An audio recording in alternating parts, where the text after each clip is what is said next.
Welcome back to Learning How, and welcome to our homeschool vignettes. We are going to be talking about how to get started homeschooling. We are getting ready to go jump in the pool, so don't mind us, we're in our bathing suits.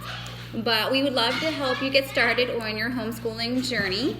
And so here are some tips to be able to help you to get started. First, you need to decide if you are going to belong to a church or umbrella group to be able to provide your instruction for teaching, or you decide if you want your Board of Ed to be able to review your portfolio. So that you need to decide. If you choose to have a church and umbrella group, you need to select that. And the best thing that I think that I can advise you when selecting an umbrella group is check the umbrella groups out, but also ask your friends at homeschool. Say, hey, what do you do and why? What are the pros, what are the cons?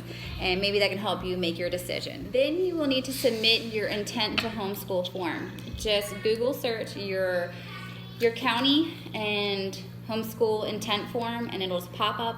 Just fill it out. It has on there who you need to return the form into. And I'll have a sample of that as well, what you can look at.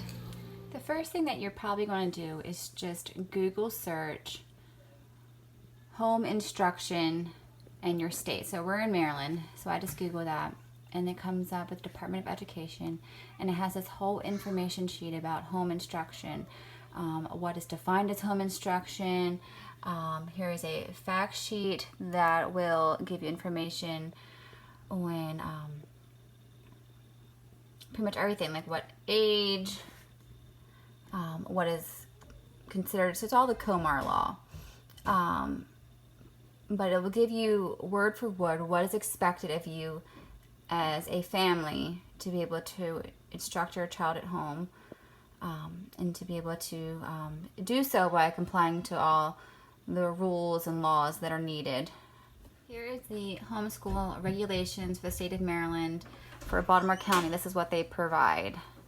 There's the rules and regulations that you can read through.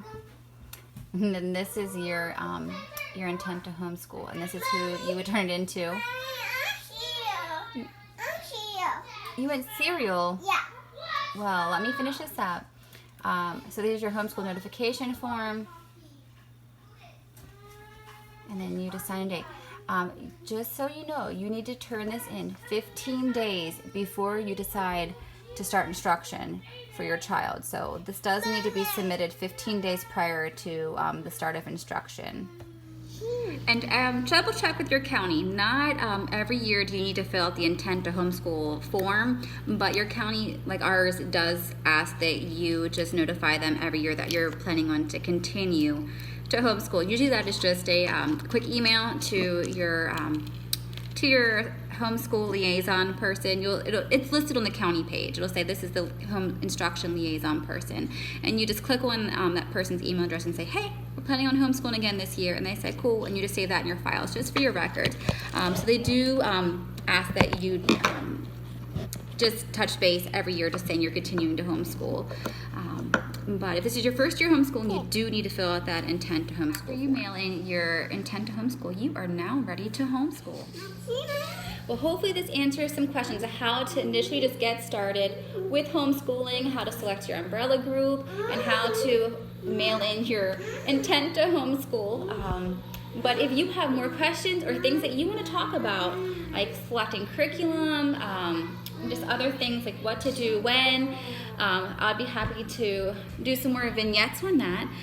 Just email me at learninghow@gmail.com, and I'd be happy to answer any questions that you may have. So more vignettes will be posted soon, but first we have to go swimming. Enjoy.